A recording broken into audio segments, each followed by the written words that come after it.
بسم الله الرحمن الرحیم. د غږیزو کتابو د خپرونې ډیرو درنو اوریدونکو په سلامونو او نیکو هیلو مو هرکلی کوم. د غږیزو کتابو د خپرونې په لړ کې مو دا ځل درته قرآن او معاصر علوم مهم دینی کتاب چمتو کړی. هیله ده چې تر پای را سره واورئ. د کتاب لیکونکي پوهندوی عبدالظاهر دائی او پوهنیار محمد جنید زهید ژباړن محمد تواب خوښ. الحمد لله رب العالمین والعاقبة للمتقین والصلاة والسلام على اشرف الانبیاء والمرسلین محمد وعلى آله واصحابه اجمعین. قال الله تبارك وتعالى ألف لام ميم ذلك الكتاب لا ريب فيه هدى للمتقين. ژباړه دا هغه کتاب دی چې په هغه کې شک نشته، د پرهیزګارانو لپاره هدایت دی. وقال الله أيضا إنا نحن نزلنا الذكر وإنا له لحافظون. ژباړه په تحقیق سره موږ ذکر یعنی قرآن نازل کړ او په یقین سره موږ د هغه ساتونکي یو. پیغمبر صلی الله علیه وسلم فرمایلی دي خیرکم من تعلم القرآن وعلمه. په تاسو کې غوره هغه څوک دی چې قرآن زده کوي او نورو ته یې ورښيي. له شک پرته قرآن هغه کتاب دی چې د بشر د همیشنی هدایت لپاره د پروردگار لخوا را نازل شوی. په هغه کې د مغرضینو شک د شبهې ته لاره نشته او ترڅو چې دغه د خاورو کوره وي د پیښو له شر څخه به په امن کې وي. د هغه تازهوالی، ځلانده والی او روښنایي ابدي او پر هغه دوامدار تمرین ستومانونکی نه دی. قرآن هغه قانون دی چې د هغه په رڼا کې بشر د نیکمرغۍ اوج ته رسیږي. هغه ذکر دی چې زړونه پرې ژوندي او سیرابه کیږي. د ټولو تیارو، ظلمونو او ګمراهیو د لارې پر سر څراغ دی او منزل مقصود ته د رسیدو لپاره د لارې نښه ده.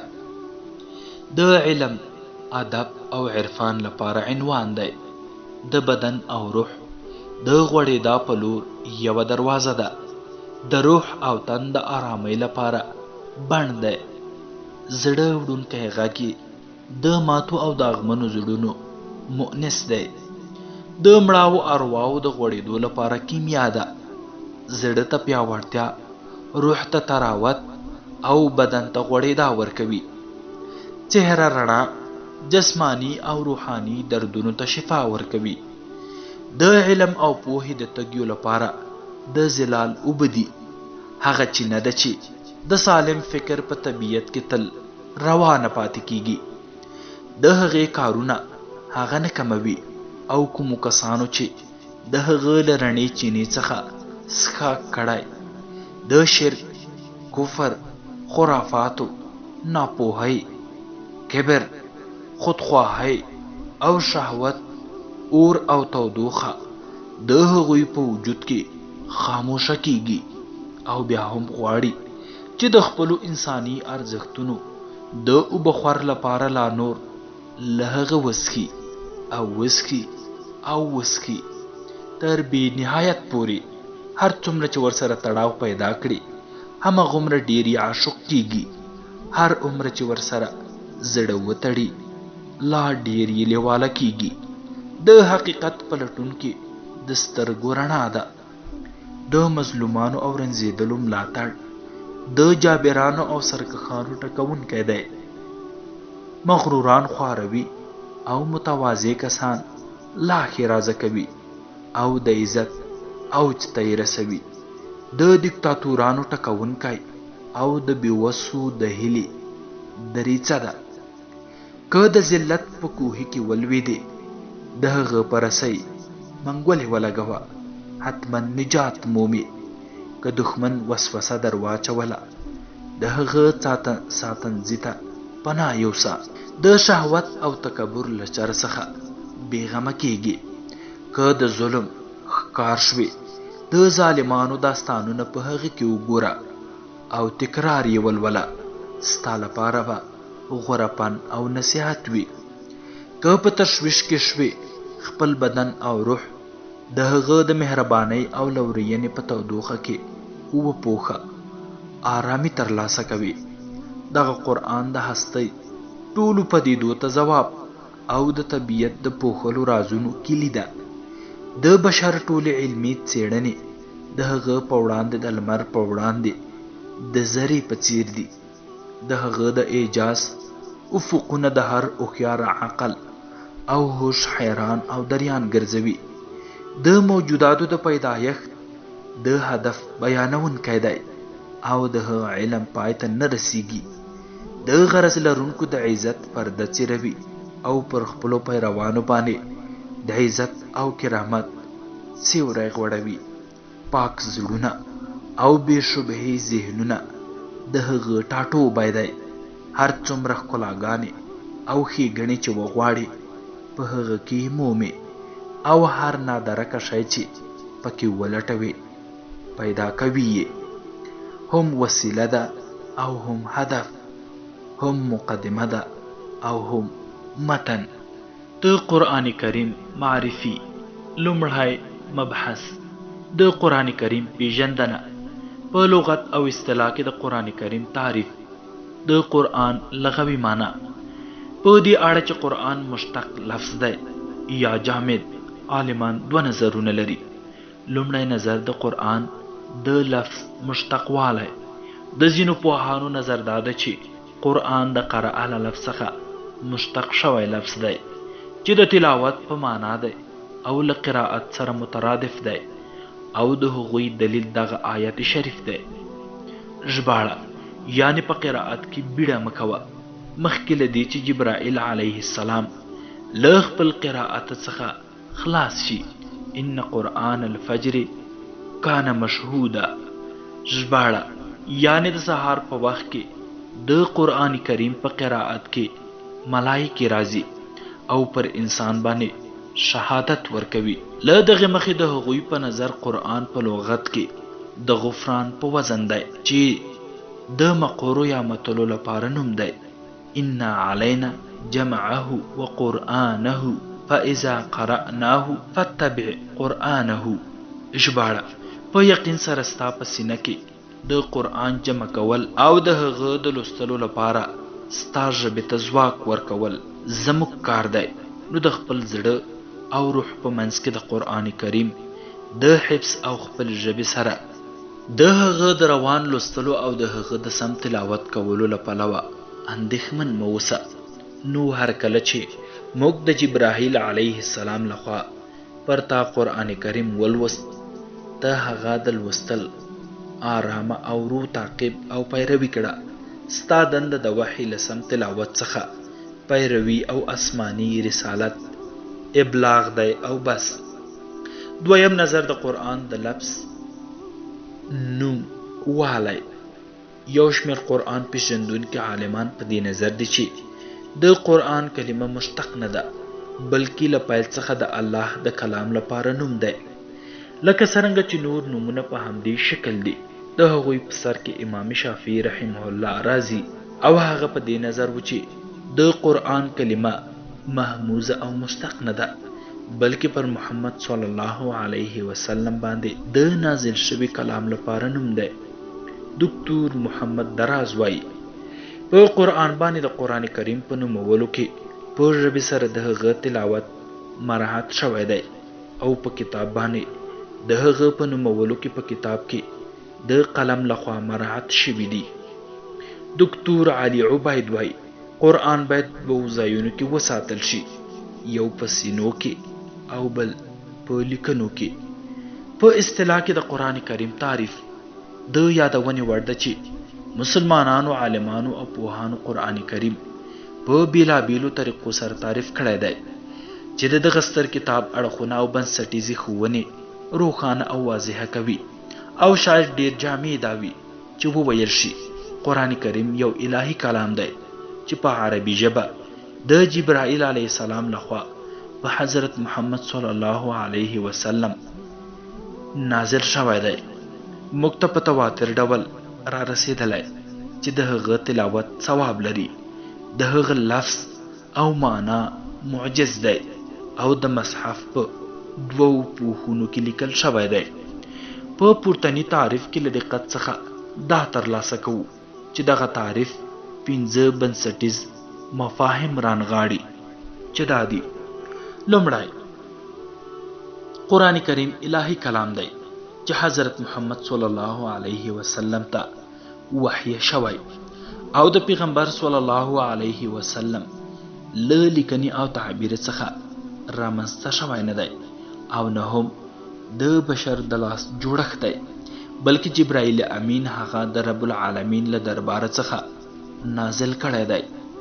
دوهم، قرآن کریم په عربي ژبه نازل شوی دی چې په هغه کې پرته له عربي ژبې بل شتون نه لري او که چیرې داسې کلمې هم پکې شتون ولري چې غیر عربي ریښه ولري، د هغو کلمو له جملې څخه دي چې په دواړو ژبو کې مشترکه وجه لري، یا په عربي ژبه نقل شوي او یا اصل عربي شوي دي. دریم، متواتر نقل، په دې معنی چې قرآن کریم زموږ لپاره په هر عصر او مهال کې د حضرت محمد صلی الله علیه وسلم له مهاله تر نن ورځې پورې ډیر شمیر کسانو را نقل کړی، داسې چې دا امکان نه لري چې هغوی په درواغو او کذب باندې هوکړه او توافق کړی وي. نو دا د یقین او علمي تثبیت لوړ مراتب ثابتوي. څلورم، یعنی یوازې د دغه الهي کلام تلاوت عبادت دی چې بنده د هغه په وړاندې ثواب او اجر ترلاسه کوي. برابره خبره ده چې د هغه په معنا او مفهوم پوه شي یا نه، لکه څرنګه چې دغه مطلب رسول صلی الله علیه وسلم دغه سه بیان کړی. باید په ډاګه کړو چې دغه ثواب او اجر په قرآن کریم پورې ځانګړی دی او نور کلامونه او خبرې دغه امتیاز نه لري ولو که د محمد کلام هم وي. پنځم، قرآن کریم د لفظ او معنا له پلوه معجز دی، مګر د هغه لفظي اعجاز هم دا دی چې قرآن کریم ټول عربان سره له دې چې د فصاحت او بلاغت خاوندانو مقابلې او مبارزې ته راوبلل چې د قرآن د سورتونو په څیر د یو سورت په فصاحت او بلاغت سره راوړي چې د هغوی ټول تکراری او پرلپسې بلنو سره د هغه له راوړلو څخه عاجز شول او تر اوسه عاجز دي او د قیامت تر ورځې به همداسې عاجز پاتې شي، مګر د قرآن کریم معنوي اعجاز د هغه په تشریعي د مبادیو د بیان ځینو کونی حقایقو ته د هغه د اشارې او د هغه د غیبي خبرو په ابعادو کې پروت دی چې هغه ټول د ټول بشریت لپاره د اعجاز محل دی او دا امکان نه لري چې بشر د هغو په څیر څه راوړي یا هغه حقایق نقص کړي ولو که په علم او ټکنالوژي کې پرمختګ کړی وي یا په فکر او کلتور کې پرمختللی وي. په نچوړ ډول دغه د قرآن کریم تعریف و چې د اسلام د ستر شریعت بنسټ جوړوي. د قرآن کریم حقونه په هر مسلمان باندې لازمه ده چې لومړی په دې پوه شي چې قرآن کریم پر هغه باندې څومره حقونه لري. له دې مخې په دغه بحث کې د قرآن کریم حقونه په لاندې ډول تشریح کوو. لومړی، د ایمان حق. یو مسلمان خپل ټول باورونه، اخلاق، عملونه او د ژوند نظامونه لکه فکری، عبادي، ټولنیز، سیاسي، حقوقي، ښوونیز، روزنیز او داسې نور نظامونه له قرآن کریم څخه اخلي. اسلام له پاکوالي څخه تر خلاقیت پورې ټول ټکی په ټکی بیان کړی څو مؤمنان پر هغو عمل وکړي. دویم، د قرآن کریم د پوهېدو حق. په هر مسلمان باندې لازمه ده چې په قرآني مفاهیمو باندې سم پوه شي او کله چې انسان په قرآن عظیم شان باندې پوه شي په اسانۍ سره کولی شي چې له قرآني لارښوونو سره سم عمل وکړي. دریم، د قرآن عظیم الشان د قوانینو د عملي کولو حق. د قرآن حقونه هغه مهال په پوره ډول ادا کیږي چې د هغه قوانین د ژوند په ټولو ډګرونو کې د قرآني آیاتونو له مخې عملي شي. څلورم، د قرآن عظیم الشان د تلاوت حق. پنځم، د قرآن عظیم الشان د ژبې د زده کولو حق. شپږم، په قرآن عظیم الشان باندې د عمل حق. اووم، په قرآن عظیم الشان کې د تفکر او تدبر حق.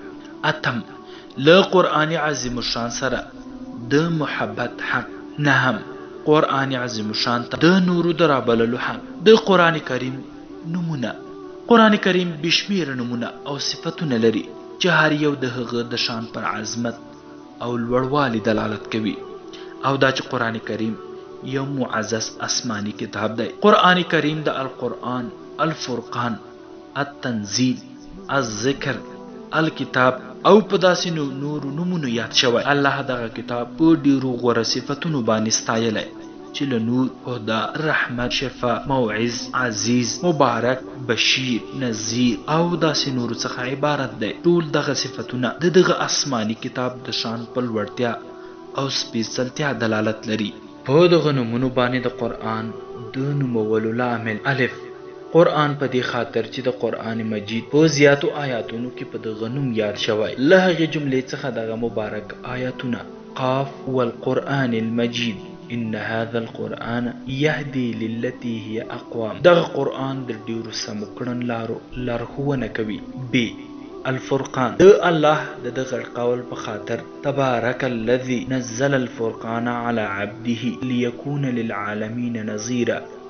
هغه ذات پاک دی چې پر خپل بنده باندې قرآن نازل کړی څو د نړیوالو لپاره نذیر وي. جیم، التنزیل، د الله د دغه فرمان په خاطر: وانه تنزيل رب العالمين نزل به الروح الامین. او په یقین سره دغه قرآن د نړیوالو د رب استونه ده چې هغه روح الامین یعنی جبرائیل راوړی دی. د الذکر، د دغه مبارک آیت لمخې: انا نحن نزلنا الذکر وانا له لحافظون. په یقین سره موږ ذکر نازل کړ، په یقین سره موږ پر هغه ساتندویان یو.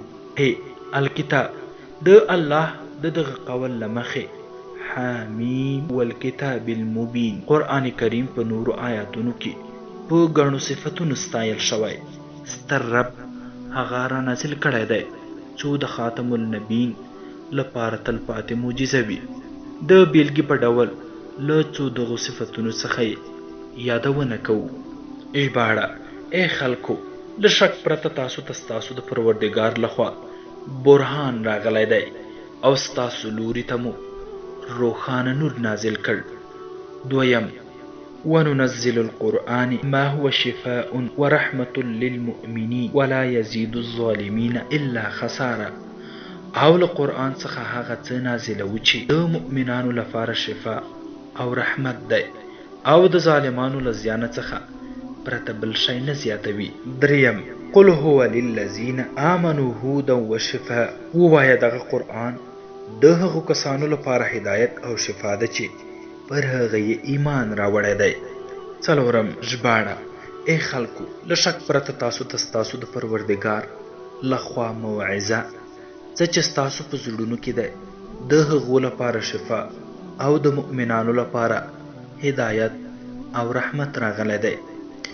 د بشریت په تاریخ کې داسې هیڅ ملت شتون نه لري چې خپل آسمانی کتاب ته دومره اهتمام او پاملرنه ولري څرنګه چې اهتمام چې د اسلام د پیغمبر امت د قرآن په زده کولو، څیړنې او د هغه په پیروۍ کې کړی دی.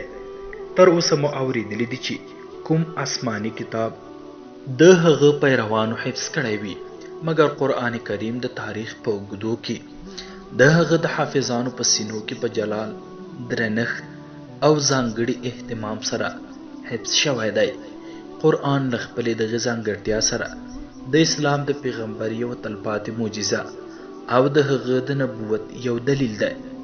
د تعجب ځای نه دی چې قرآن کریم د دغسې مقام لرونکی وي او د مسلمانانو په ریښه کې دغه لوړ مقام ولري، ځکه د قرآن کریم نزول له هغو پیښو او شرایطو سره ملګری دی چې د نورو آسماني کتابونو په منځ کې بې ساری دی او د بشریت د اصلاح، روزنې او ښوونې لپاره د تلپاتو لارښوونو لرونکی دی چې له هر اړخه د نور الهي پیغمبرانو د پیغام په نسبت لوړتیا او همیشه والی لري او دغه کتاب د همیشنیو ابدي قوانینو او تشریع نغاړونکی دی.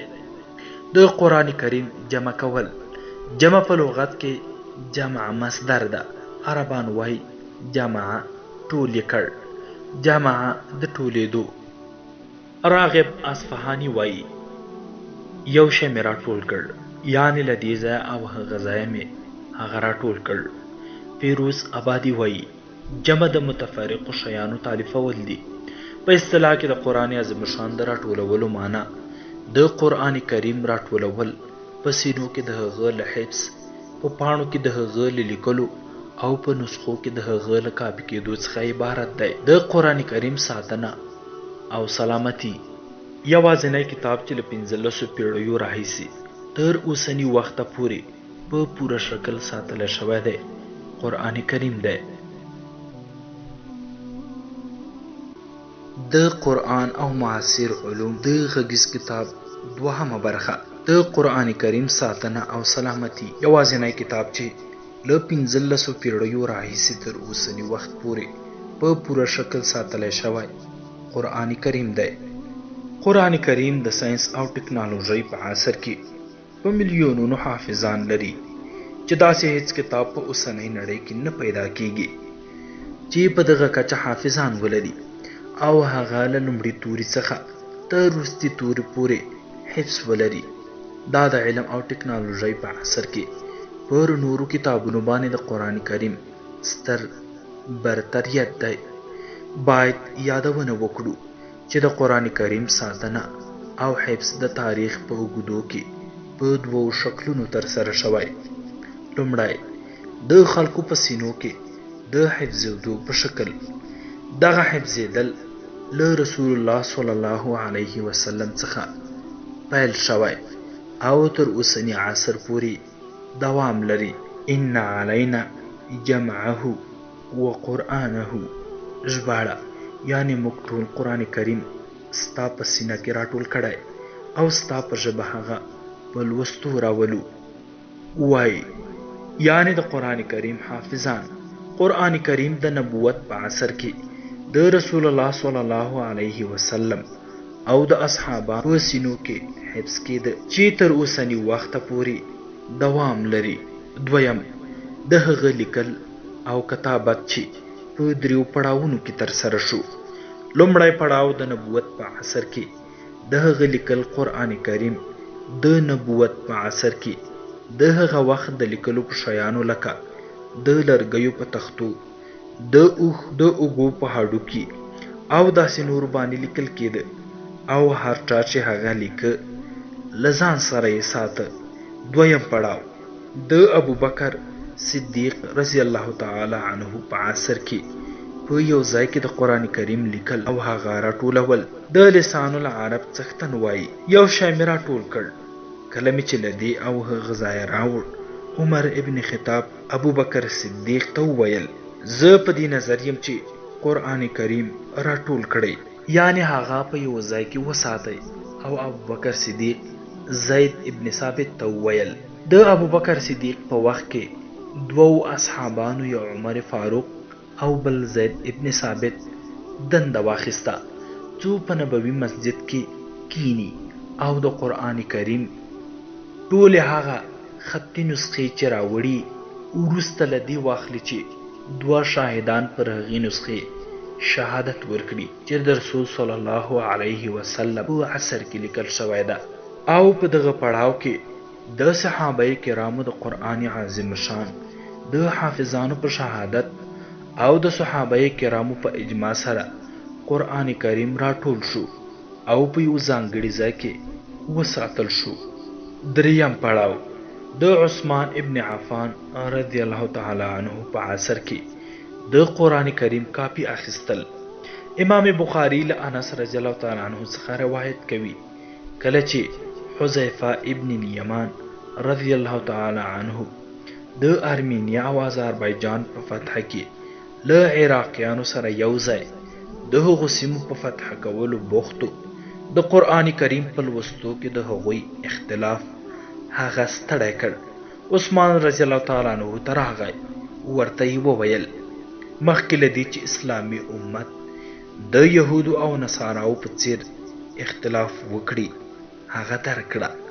عثمان رضی الله تعالی عنہ د صحابه کرامو یو مجموعه یوې غونډې ته راوغوښته او هغوی سره یې مشوره وکړه او له هغوی سره له مشورې وروسته د هغه قرآن کریم څو نورې نسخې ولیکل شوې کوم چې د ابوبکر صدیق رضی الله تعالی عنہ په امر زید ابن ثابت رضی الله تعالی عنہ راټولې کړې وي او د اسلامی خلافت مختلفو ولایتونو ته واستول شوې څو د اصلي مرجع او اعتباري نسخې په توګه پر هغو باور وشي، هغه ولولي او نورو ته یې ورزده کړي.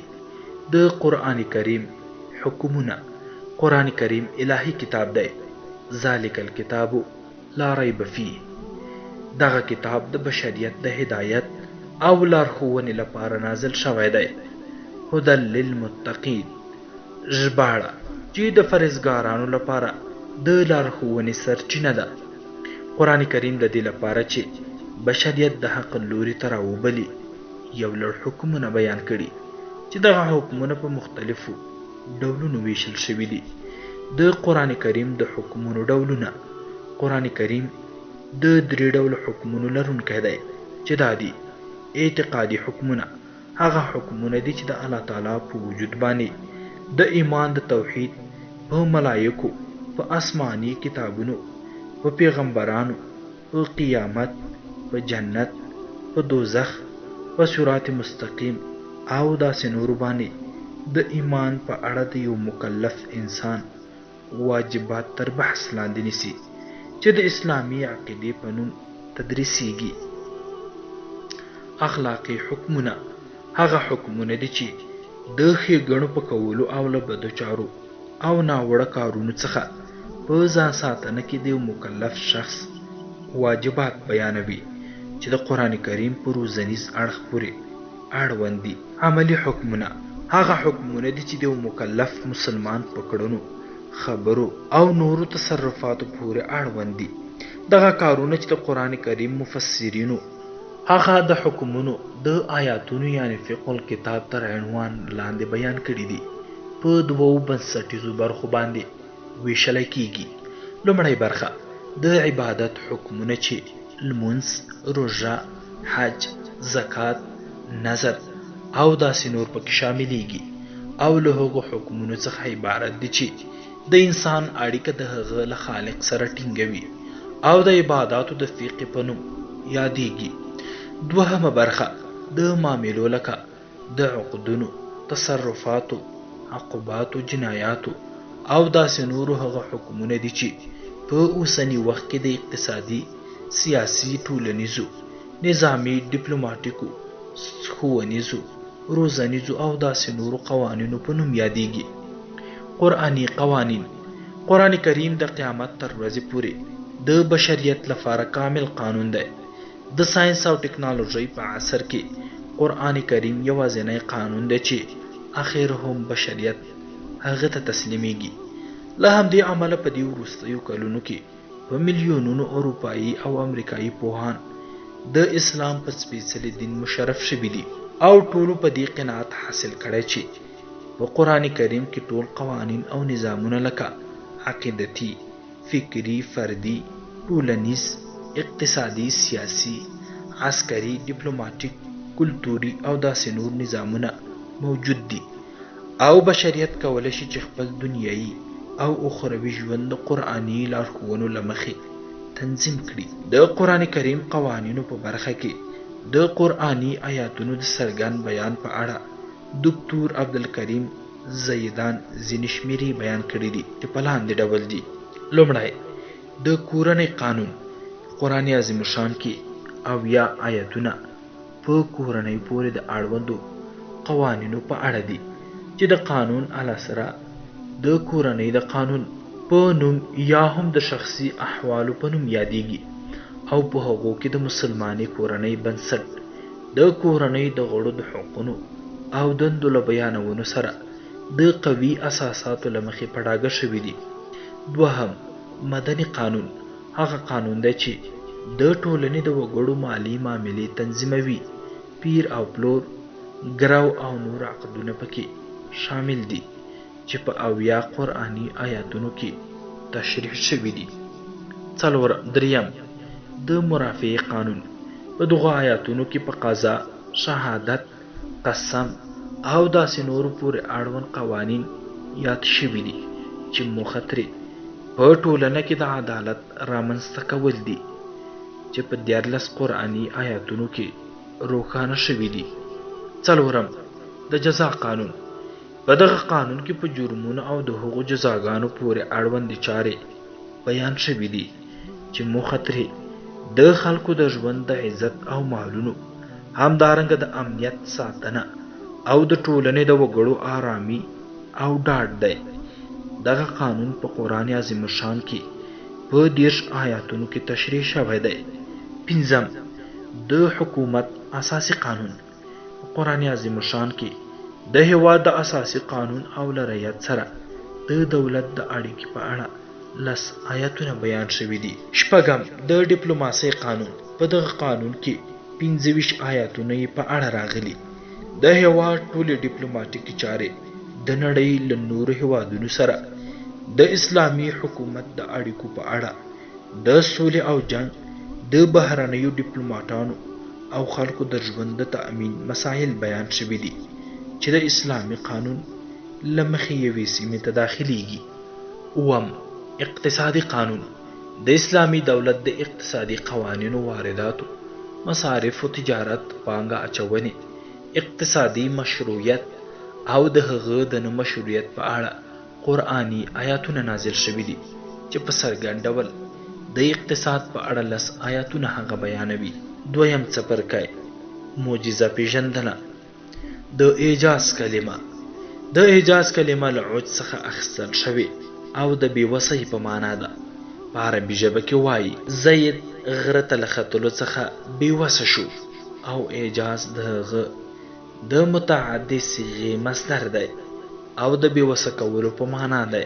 لکه زړښت د منډې په سیالۍ کې زید له ګډون څخه بېوسه کړ.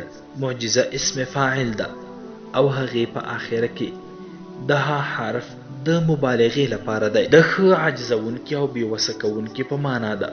نو څه چې پیغمبرانو د خپل نبوت د ثبوت لپاره په خارق العاده ډول او د طبیعت له قوانینو څخه بهر خپل قومونو ته ښودل، له همدې پلوه معجزه نومول شوې چې خلک د هغه د مثل له راوړلو څخه عاجز او بېوسه وو، لکه د موسی علیه السلام امسا او دا چې عیسی علیه السلام د خدای جل جلاله په اذان سره مړي ژوندي کول. د معجزې اصطلاحي تعریف: معجزه له هماغه خارق العاده کار څخه عبارت ده چې د نبوت د مدعي لخوا د خپل نبوت د تایید لپاره د هغه د نبوت منکرینو ته د چلنج ورکولو په وخت کې په یو ډول ظاهریږي چې هغوی د هغې د مثل او مانند له راوړلو څخه عاجز او بېوسه پاتې شوي دي. قرآن د اسلام د پیغمبر تلپاتې معجزه ده. الهي سنت او قانون دا ده چې خپل هر پیغمبر په ځانګړې معجزې سره تایید کړي او د هغوی د نبوت لپاره څرګند دلیلونه وړاندې کړي څو د دوی پیغمبري او رښتینولي نور تصدیق کړي. مګر قادر او پیاوړی خدای له تلپاتې معجزې یوازې زموږ پیغمبر صلی الله علیه وسلم ته ورکړې ده. د الهي رڼا او آسماني پیغام دی چې الله جل جلاله د خپل پیغمبر په زړه باندې د فصیح عربي قرآن په شکل نازل کړ او زموږ ستر پیغمبر شپه او ورځ هغه لوسته. هغه قرآن چې نسلونه یې له سره ژوندي کړل، هغه نسلونه چې د قرآن له نزول څخه مخکې په مړو کې شمارو، د هغوی شتون محسوس نه و. ستر خدای جل جلاله له دوی د دغه قرآن له لارې لارښوونه کړل، له درانه خوب څخه یې راپاڅول او له غوره امتونو څخه یې وګرځول. ژباړه: آیا هغه کس چې مړ و او موږ ژوندی کړ او د هغه د لارې پر سر مو رڼا رامنځته کړه، څو هغې سره د خلکو په منځ کې خپله لاره پیدا کړي، د هغه چا په څیر ده چې له تیارې سره مخ دی او د وتلو لاره نه پیژني. د کافرانو کړنې د هغوی په نظر کې دغسې ښایسته شوي دي لکه شک له شک پرته چې ملتونه یې ژوندي کړي دي، نمونه یې ټولنې یې رامنځته کړي دي او هغه نسل یې نړیوالو ته معرفي کړی دی چې په تاریخ کې یې سابقه نه لري. هغه عربان چې په اوښ پوولو بوخت وو، هغوی یې د نړۍ او هیوادونو مشران کړل، نړۍ یې د هغوی تر لاسونو لاندې مسخره کړه، د نړۍ پر سیمو یې واکمني وکړه. دا ټول د همدغه قرآن د الله تعالی د وروستي پیغمبر د معجزې ښېګڼه او برکت و. د معجزې ډولونه: لومړی، مادي. که د تیرو پیغمبرانو معجزې مادي او محسوسې وي، په دې خاطر چې د هغوی له عصر او وخت سره یې تناسب درلود، لکه د موسی علیه السلام معجزه چې ید بیضا او امسا وه، ځکه هغه په هغه وخت کې مبعوث شوی و چې په هغه مهال کوډګري خپل اوج ته رسېدلې وه او خلکو پر هغې ډېر باور درلود. همدارنګه د عیسی علیه السلام معجزه چې مړي ژوندي کول، د پیس ناروغۍ په لمس کولو سره تداوي کاوه، د غیبي خبرونو خبر یې ورکاوه او ړوند یې بنا کاوه، په دې چې هغه په هغه عصر کې مبعوث شوی و چې په هغه کې د طب او حکمت ډیر اهمیت او شهرت درلود. ډیرو مشهورو حکیمانو او طبیبانو شتون درلود. په همدغسې شرایطو کې عیسی علیه السلام داسې معجزه راوړه چې هغوی یې حیران کړل او هغوی یې دغسې ناروغیو ته په شفا ورکولو کې بې وسه کړل. دوهم، معنوي. که د الله تعالی د نورو پیغمبرانو معجزې مادي او حسي وي، د اسلام د پیغمبر معجزه روحي او عقلي وه او الله قرآن کریم د تلپاتې او همیشنۍ معجزې په توګه هغه ته ورکړ، څو او بنا انسانان هغه درکړي او د هغه له نور څخه ځان منور کړي او د هغه په لارښوونو سره خپله اوسنۍ او راتلونکې لاره مشخصه کړي. د پیغمبر صلی الله علیه وسلم څخه روایت شوی چې ویې فرمایل: د الله تعالی له پیغمبرانو څخه هیڅ پیغمبر نه دی مبعوث شوی مګر دا چې هغه ته د الله تعالی لخوا داسې معجزې ورکړل شوي دي چې بشر د هغو له راوړلو څخه عاجز دی، مګر څه چې ماته راکړل شوي الهي وحی ده. هیله من یم چې دغه وحی سره ډیر پیروان ولرم. هو، دا آسماني وحی ده چې الله جل جلاله د خپل پیغمبر زړه ته القا کړې ده، څو د نړیوالو لپاره رڼایي او مهرباني وي. قرآن تلپاتې معجزه او د دغه دین پر حقانیت باندې پرېکنده دلیل دی. دغه معجزه د پیغمبر صلی الله علیه وسلم د رښتینولۍ لپاره شاهدي او د دغه دین د عظمت او همیشهوالي څرګندویه ده. حال دا چې د الله تعالی د نورو انبیاو معجزې چې حسي او مادي وي او د وخت او همغو پیښو په تېرېدو سره پای ته ورسېدي او د همغو الهي پیغمبرانو په رحلت سره چې د هغو معجزه لرونکي وو له منځه ولاړې او نور شتون نه لري، مګر قرآن د هغوی خبر را کړی دی او دا خپله پر هغوی باندې د قرآن د عظمت او لوړتیا نښه ده.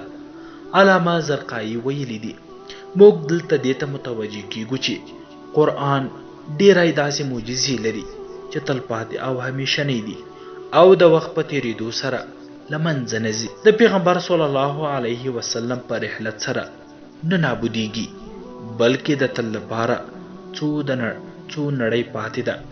د درواغجنو په وړاندې مقاومت کوي او هر عناد کوونکي ته چلنج ورکوي. د نړۍ ټول ملتونه هدایت ته رابلي، د انسان نیکمرغۍ په لور بیایي. لا هم دې مخې د اسلام د پیغمبر او د الله تعالی د نورو پیغمبرانو د معجزو ترمنځ جوت تفاوت شتون لري. په قرآن کې د حضرت محمد صلی الله علیه وسلم معجزې زرګونو ته رسیږي. دغه معجزې تر نن ورځې پورې د کار وړ دي او له دې وروسته به هم تازه وي، تر دې چې الله تعالی د دغې ځمکې او د هغې د اوسېدونکو عمر پای ته ورسوي. که څه هم د نورو پیغمبرانو معجزې ګوته په شمېر او د هغو وخت کم و، که څوک وغواړي چې هغه معجزې لمس کړي اوس شتون نه لري او یوازې دا کولی شي چې د هغو په تاریخ پوه شي، هغه هم د قرآن کریم له لارې. دا هغه متن دی چې قرآن کریم د نورو آسماني کتابونو، د نورو الهي پیغمبرانو او د نورو حق دینونو په اړه ویلي دي. خدای جل جلاله فرمایلی دي: ژباړه او دغه کتاب مو په رښتیا سره پر تا نازل کړ، پر هغو کتابونو حاکم او د هغو تصدیق کوونکی دی چې له هغه څخه مخکې وو. او فرمایلی دي: آمن الرسول بما انزل الیه من ربه والمؤمنون كل آمن بالله وملائکته وكتبه ورسله لا نفرق بين أحد من رسله وقالوا سمعنا وأطعنا غفرانك ربنا وإليك المصير. ژباړه: پیغمبر خپل په هغه څه ایمان لري چې د هغه د پروردګار لخوا پر هغه نازل شوي، او ټول مؤمنان په خدای جل جلاله د هغه په فرښتو او کتابونو او د هغه پر پیغمبرانو باندې ایمان لري. د هغه په پیغمبرانو کې د هیڅ یو ترمنځ توپیر نه کوو. او وی ویل: وامورید او اطاعت مو وکړ، ای زموږ پروردګاره، ستا د بخښنې غوښتونکي یو چې د ټولو پایستا په لور دی. له دې مخې د اسلام د پیغمبر معجزه حسي او مادي نه ده، څو پر حواسو مسلطه شي. نه د موسی علیه السلام د امسا په څیر ده چې د ژوندي ښامار په څیر حرکت وکړي، یا نه د هغه اور په څیر ده چې پر ابراهیم علیه السلام باندې سوړ شو او هغه یې روغ وساته، یا نه د صالح علیه السلام د هغه اوښ په څیر ده چې د ډبرې له منځ څخه راووت او له ځان سره یې بچی درلود، یا نه د هغه ناروغ په څیر ده چې د عیسی علیه السلام په لاسونو یې شفا ومونده، نه د هغه مړي په څیر چې ژوندی کېده، نه د هغه ړوند په څیر چې بینا کېده، او داسې نور. دغه معجزه یو عقلاني او معنوي او د تل لپاره پاتې کېدونکې معجزه ده. محمد رسول الله وروستی پیغمبر دی او وروسته له هغه څخه بل رسالت شتون نه لري. سوچ دا نړۍ شته، دغه دین او دغه معجزه به هم پاتې وي. د قرآن او معاصر علوم د غږیز کتاب دریمه برخه شیخ محمد البنا وایي: هغه خارق العاده کارونه چې د پیغمبر صلی الله علیه وسلم لخوا رامنځته شوي او په قرآن کې یاد شوي نه دي او یوازې د حدیثو په صحیحو کتابونو کې راغلي دي، هغه کړنې دي چې پیغمبر صلی الله علیه وسلم هغو سره خپل مخالفین چلن کړي نه دي، بلکې عنایت کوونکو ته د پیغمبر صلی الله علیه وسلم چلنج یوازې د قرآن په واسطه و او له هغوی څخه یې وغوښتل که چیرې دا باور نه لرئ چې قرآن د خدای جل جلاله کلام دی، نو د قرآن د یو سورت په څیر دی، د هغه یو آیت آن د هغه یوه جمله جوړه کړي. د محمد صلی الله علیه وسلم رسالت شامل او تلپاتې دی، ځکه هغه وروستی پیغمبر دی او له هغه وروسته بل پیغمبر نه مبعوثیږي. نو حکمت هم دا غوښتنه لري څو د هغه د معجزې ډول د هغه له رسالت سره یو شان همګامه او تلپاتې وي. هر پیغمبر چې مبعوث کېده یوازې یو قوم او د محدود وخت لپاره و، او د بل پیغمبر په مبعوثېدو سره د هغه رسالت پای ته رسېده. نو دې امکان نه درلود چې د وروستي پیغمبر معجزه داسې حسي کار وي چې عام خلک هغه لمس کړی شي. که چیرې هم داسې و، نو کله چې پیغمبر له دې نړۍ ولاړ دغه معجزه هم پای ته ورسېده او بقا یې نه درلوده. په دې چې دغه ډول معجزې د محمد صلی الله علیه وسلم د رسالت له ډول سره جوړښت نه درلود او نه یې هم همیشه والی درلود. سربیره پر دې قرآن هغه معجزه ده چې په ټولو انسانانو پورې تړاو لري او باید د تیرو معجزو په څیر نه و. دغه معجزه په هغه وخت کې رامنځته شوې ده چې انسان د پرمختګ پوړونه وهلي او انساني فکر ارتقا کړې وه. د اسلام د پیغمبر رسالت په ټوله کې مخ پر وده او تکامل موندونکی بشریت د خطاب وړ ګرځوي. دا هغه مهال چې انسان کولی شول څو خپل عقل او فکر سره د معجزې خارق العاده والی تشخیص کړي او دې ته یې اړتیا نه درلوده چې هغه په خپل حس سره درک او لمس کړي. په قرآن کې شته مواد هغه تلپاتې معنا او مفاهیم دي چې د انسانانو په هر نسل او عصر کې د درک وړ دي. دا هغه معجزه ده چې ټول خلق د خطاب وړ ګرځوي. د قرآن د اعجاز معنا په عربی کې اعجاز بل ته د عاجزۍ نسبت ورکولو ته وایي. خدای جل جلاله فرمایلی دي ژباړه له دغه کارغه څخه هم بې وسه یم څو د خپل ورور مړی په خاورو کې پټ کړم او د پښیمانه کېدونکو په ډله کې راغی. معجزه په دې خاطر معجزه وایي چې بشر د هغې له راوړلو او تر سره کولو څخه بې وسه ده، ځکه دا یو خارق العاده کار دی او په دنیایي اسبابو سره نشي تر سره کېدی.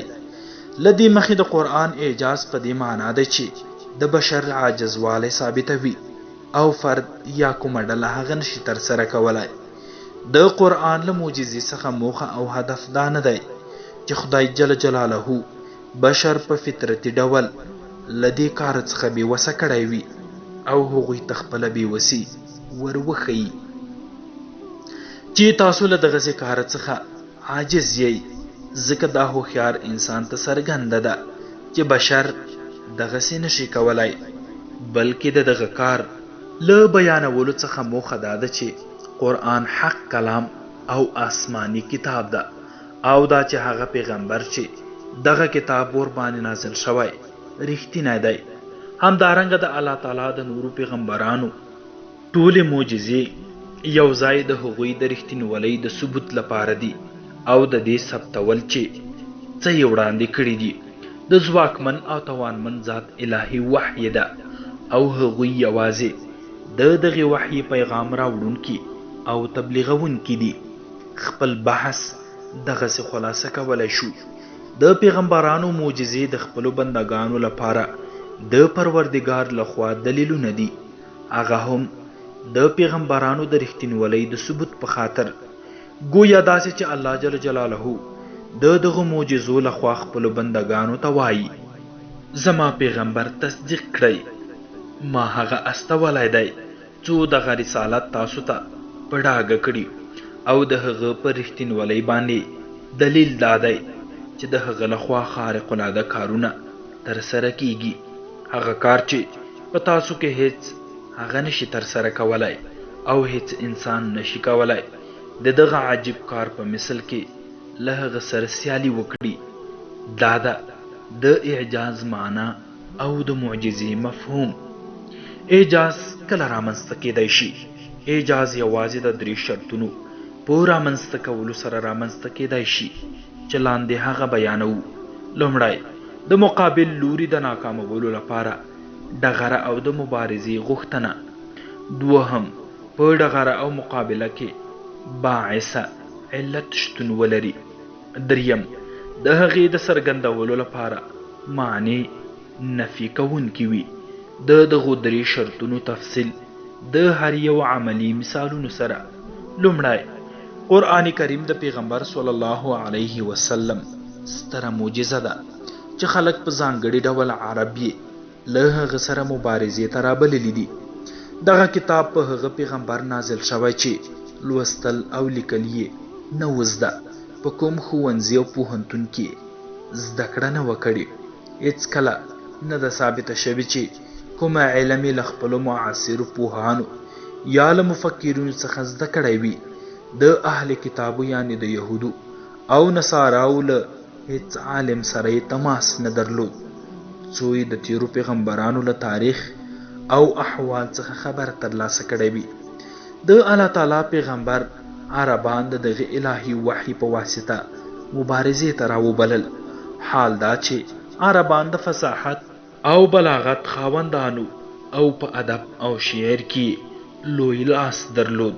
خدای جل جلاله له هغوی څخه په ډیر ښکاره ډول او قوت سره وغوښتل څو د قرآن په څیر یو متن جوړ کړي. د ټول قرآن په څیر د قرآن د یو سورت په څیر د څو آیاتونو په څیر او آن د هغه د یو آیت په څیر مشرکینو په ټولو دغو پړاوونو کې په خوله خبره ونه کړه. هغوی په ټولو دغو سیالیو کې سره له ډېره کوښښه له یوې کمزورۍ څخه بلې کمزورۍ ته کش کړل شول او له یوې ماتې څخه پر بلې ماتې ور مخامخېدل. آن دا ټول د قرآن په اعجاز باندې څرګند پرېکنده او جوت دلیل نه دی. د مخالفینو په مقابله کې د قرآن اسلوب په قرآن کریم کې مقابله په مختلفو ډولونو او اسلوبونو سره ترسره شوې ده. دغه طریقې د عربانو د ادبي او عقیدتي ارزښتونو بنسټ ولړزاوه. هغوی یې په قاطعیت سره مبارزې ته راوبلل. په ډېرې اغېزناکې طریقې د دوی شعور یې تهدیداوه او خپل رسا او ښکلی بیان سره یې د دوی پر زړونو باندې لړزه راوستله. له دوی څخه یې وغوښتل که چیرې قرآن نه مني نو د هغه په څیر لنډ متن دې جوړ کړي. مګر هغوی له دغې مبارزې څخه مخ واړاوه سره له دې چې د فصاحت بلاغت او بیان په ډګر کې سرلاري وو. په پای کې په ډیره اسانه حد کې هغوی مقابلې ته راوبلل او له دوی څخه یې وغوښتل څو د قرآن یو سورت یا له هغه کم ولیکي. له دوی څخه هیڅوک دغسې مبارزې ته حاضر نشول. په پای کې قرآن کریم د هغوی ماتې ثابته کړه او د قرآني معجزې حقانیت ثابت شو. د هغه پیغمبر د معجزې چې زده کړه یې نه وه کړې او سواد یې نه درلود له دې مخې خپله قرآن اعلانوي چې دا د پروردګار کلام دی ژباړه او دغه کتاب د نړیوالو د پروردګار لخوا نازل شوی دی. هغه روح الامین یعنی جبرائیل نازل کړی دی. ستا پر زړه باندې څو له بیم ورکوونکو څخه اوسي په روښانه عربي ژبه باندې او فرمایلی دي ژباړه ووایه هغه روح القدس په حق د پروردګار لخوا نازل کړی دی څو مؤمنانو ته ټینګښت ورکړي او د مسلمانانو لپاره هدایت او بشارت وي. قرآن کې د مبارزې ډولونه هغه معجزه چې قرآن خپل مخالفین په هغې سره مبارزې ته راغوښتي پر دوه ډوله دي. لومړی عمومي مبارزه، دوهم ځانګړې یا جزئي مبارزه. لومړی د ټول بشریت لپاره مبارزه چې په هغې کې هیڅ استثناء نشته، لکه پوهان، فیلسوفان، حکیمان، عرب، عجم، تور، سپین، کافر او مسلمان په قاطع ډول په الاسنه صورت کې دغې مبارزې ته رابلل شوي دي. ژباړه ووایه که انس و جن راټول شي څو د دغه قرآن مثل راوړي هېڅکله د هغه مثل نشي راوړلی که هر څو د یو بل مرسته وکړي. دویم ډول ځانګړې مبارزه غوښتنه. دغه مبارزه یوازې عربانو ته ځانګړې وه، په ځانګړي ډول د قریشو کافرانو او مشرکینو ته. دویم ډول مبارزه په خپل ذات کې په دوه ډوله ده. لومړی کلي مبارزه چې په ټول قرآن کریم کې د هغه په ټولو حکمونو بلاغت، بیان او نظم سره چلنج ورکړل شوی. دوهم جزئي مبارزه چې د قرآن د یو سورت په څیر د یو لنډ سورت له راوړلو څخه عبارت ده، لکه د کوثر سورت. ژباړه که رښتیا وایي نو د هغه په څیر خبره دې راوړي. په دغه آیت کې له حدیث څخه مراد د ټول قرآن کریم په څیر یو قرآن دی، یعنی داسې قرآن چې د هغه قرآن مشابه وي چې پر حضرت محمد صلی الله علیه وسلم باندې نازل شوی دی، یعنی د هغه قرآن په څیر چې هغوی د هغه پر صحت باندې شک درلود او هغه یې د بشر په لاس جوړ شوی ګاڼه. په ټول قرآن سره چلنج په سورة القصص کې دغسې راغلی دی. ژباړه ووایه که رښتیا وایي نو د خدای جل جلاله لخوا داسې کتاب راوړئ چې له دغو دوو څخه غوره لارښوونه وکړي، څو زه هم له هغه څخه پیروي وکړم. په دغه آیت شریف کې له هغوی وغوښتل شول څو د قرآن په څیر یو کامل کتاب راوړي. نو که دغسې غوښتنې ته ځواب نشي وړاندې کولی، ترې ثابتېږي چې هغوی له عناد او دښمنۍ څخه پرته بل قانع کوونکی دلیل نه لري. هغوی یوازې د خپلو هوسونو پیروان دي او نه غواړي د هدایت د هغې لارې چې خدای جل جلاله دوی ته وړاندې کړي پیروي وکړي. په هود صورت کې د جزئي مبارزې مثال ژباړه یا دا چې وایي چې په خپله یې جوړوي او ووایه چې له یو بل څخه مرسته وغواړئ او د هغه په څیر لس جوړ شوي صورتونه راوړئ. همدارنګه له دغې مبارزې څخه کمې ته هم بلل شوي دي چې هماغه د قرآن کریم ډیر لنډ صورت دی. دغه مبارزه غوښتنه په حال او راتلونکي کې د هغوی د بېوسۍ څرګندویه ده. د دوی بېوسي د تل لپاره په ډاګه کړې ده او څرګندوي چې د هغوی دغه عناد او سرغړونه به دوی ته څه پایله ولري. په ځانګړي ډول د دوی له افترا او دروغجنې دعوې څخه وروسته چې ویل یې ژباړه او کله چې زموږ آیاتونه دوی ته ولوستل شول، دوی وویل وا مو اورېدل او که وغواړو د هغه په څیر وایو دا د مخکینیو له افسانو پرته بل شی نه دی. او فرمایلی دي وان کنتم فی ریب مما نزلنا علی عبدنا فأتوا بسورة من مثله وادعوا شهداءكم من دون الله إن كنتم صادقين فإن لم تفعلوا ولن تفعلوا اتقوا النار التي وقودها الناس والحجارة أعدت للكافرين. ژباړه او که په هغه څه کې چې پر خپل بنده منازل کړي دي په شک کې د هغه مثل صورت راوړئ او له خدای جل جلاله پرته خپل ټول حاضرین راوغواړئ. رښتیا وای او هر کله چې دغسې ونه کړئ چې هیڅکله یې نشئ کولی، نو له هغه اور څخه وډار شئ چې د کافرانو لپاره برابر شوی او د هغه واښه خلک او تیږې دي. علامه قرطبي رحم الله په الجامع الاحکام القرآن تفسیر کې ویلي د خدای جل جلاله دغه قول فإن لم تفعلوا یعنی په ماضي کې او ولن تفعلوا یعنی دغه توان په راتلونکي کې هم نه لري. دا د هغوی پر تصمیم باندې یو ډول اغیزمنتیا ده او دا چې د دوی بېوسي معلومه ده. دا هغه غیبي امور دي چې قرآن د هغو له پېښېدو څخه مخکې د هغو خبر ورکړی. د معجزې د رامنځته کېدو دویم شرط، د معجزې د پېښېدو لپاره دویم شرط د مبارزې لپاره باعث علت دی. دغه شرط د هغه مهال په عربي ټولنه کې برابر و، ځکه پیغمبر صلی الله علیه وسلم داسې نوی دین راوړی و چې د هغوی تیر عقاید باطل اعلانول، د دوی افکار العقل خالی ګڼل، د دوی بوتان او خدایان یې مسخره کول او د خلکو په منځ کې په هغو ملنډې وهلې.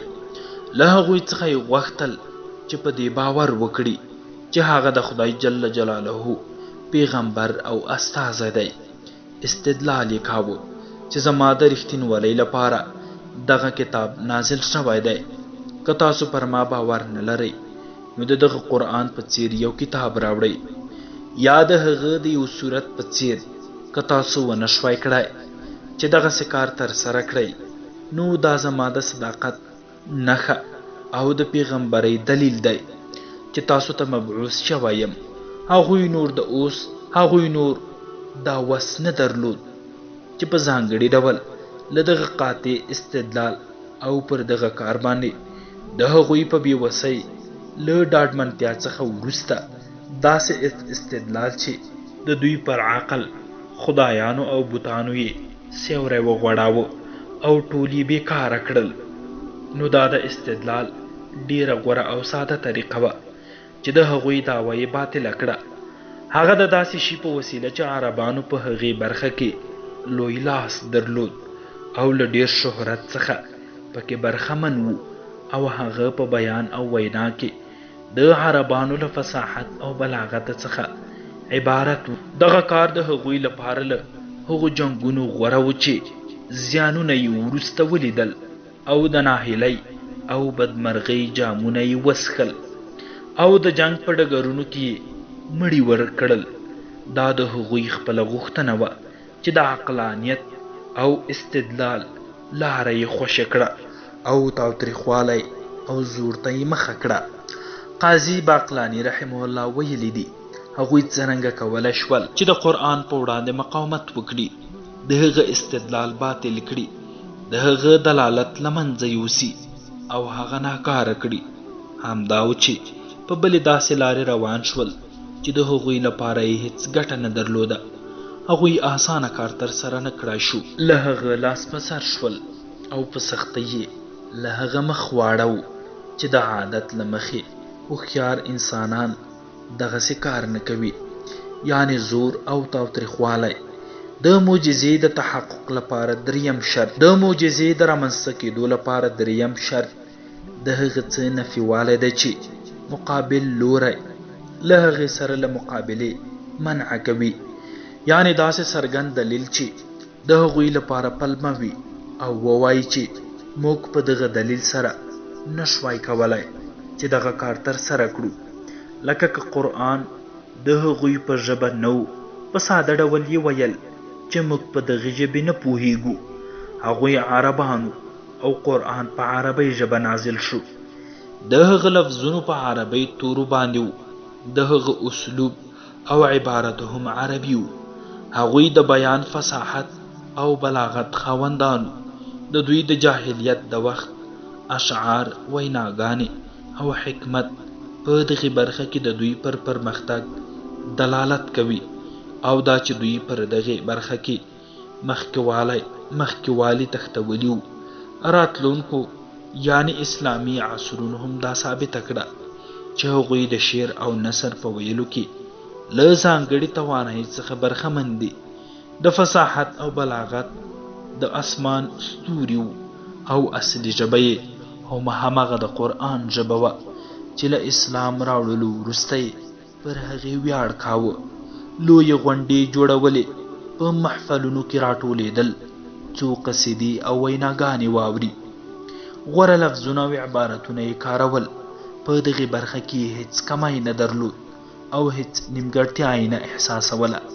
برعکس په خپلې پیاوړتیا کې ډېر شهرت درلود، له ځانګړې عقلي پیاوړتیا څخه برخمن وو. په همدغسې حالت کې قرآن هغوی مبارزې ته راوبلل او له هغوی څخه یې وغوښتل څو له هر چا چې غواړي د نورو دینونو له اهل څخه، له ساحرانو او کاهنانو یا هم له هغو جنیاتو څخه چې په هغوی عقیده لري مرسته واخلي. په دغه کار کې د دوی مخې ته هیڅ مانع نه و شته او پیغمبر صلی الله علیه وسلم هم د دوی لپاره هیڅ ضرب الاجل او ټاکلی مهلت ونه ټاکه څو له هغوی څخه څوک ونه وایي چې زموږ لپاره وخت کافي نه دی. قرآن په یو ځل نازل شوی نه دی څو د استدلال وکړي چې دا ډیر لږ وخت دی څو هغوی د قرآن په څیر جوړ کړي. قرآن په تیت ډول په 23 کلونو کې نازل شوی و. د هغه د هرې برخې د نزول ترمنځ ډیر وخت څو هغوی کوښښ وکړ چې د هغه په څیر جوړ کړي، کوه یې نشوای کړای، یعنی عاجز شول. دا د دې دلیل دی چې قرآن د الله تعالی کلام دی. کوم دلیلونه مو چې وړاندې کړل د قرآن د اعجاز لپاره کفایت کوي.